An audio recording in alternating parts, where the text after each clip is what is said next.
ஐக்கிய அரபு அமீரகம் உட்பட பல நாடுகளில் இந்திய பாஸ்போர்ட் மற்றும் விசா சேவைகளை கையாளும் அவுட்சோர்ஸ் நிறுவனமான BLS இன்டர்நேஷனல் அடுத்த 2 வருஷத்துக்கு அதன் எதிர்கால டெண்டர்களுக்கு ஏலம் எடுப்பதை இந்திய வெளியுறவு அமைச்சகம் தடை செஞ்சிருக்கிறதா அறிக்கைகள் வெளியாகியிருக்கு. இந்திய தேசிய பங்கு சந்தைக்கு தாக்கல் செய்த ஒரு அறிக்கையில் நிறுவனத்திற்கான தடையை வெளியுறவு அமைச்சகம் உறுதிப்படுத்தியிருக்கு. நீதிமன்ற வழக்குகள் மற்றும் விண்ணப்பதாரர்களின் புகார்கள் உள்ளிட்ட குற்றச்சாட்டுகள் காரணமாக இந்த தடையை பிறப்பிச்சிருக்காங்க. இந்த அறிவிப்பை தொடர்ந்து இந்திய சந்தைகள்ல BLS பங்குகள் கடுமையா சரிஞ்சிருக்கு. இருந்தாலுமே BLS அதன் தற்போதைய ஒப்பந்தங்கள் பாதிக்கப்படாமல் இருக்கிறதா தெளிவுபடுத்தியிருக்கு. இந்த தடை ஏற்கனவே உள்ள சேவைகளின் நிதி அல்லது செயல்பாட்டு செயல்திறனை பாதிக்காது அப்படின்னு அறிக்கையை வெளியிட்டிருக்காங்க. இது தற்போது அமீரகம் முழுவதும் சுமார் 15 இந்திய பாஸ்போர்ட் மற்றும் விசா மையங்களை நடத்துது.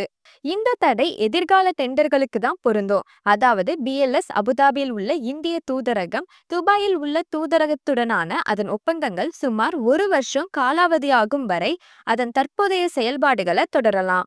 இருந்தாலும் இந்த முடிவு முன்மொழியப்பட்ட இந்திய தூதரக விண்ணப்ப மையம் உட்பட வரவிருக்கும் திட்டங்களுக்கு ஏலம் எடுக்கும் BLS-இன் திறனை பாதிக்கலாம்னு சொல்றாங்க. மேலும் இது போன்ற லேட்டஸ்ட் ஐக்கிய அரபு அமீரக செய்திகளுக்கு நம்ம கலீஜ் தமிழ் சேனலை சப்ஸ்கிரைப் பண்ணுங்க.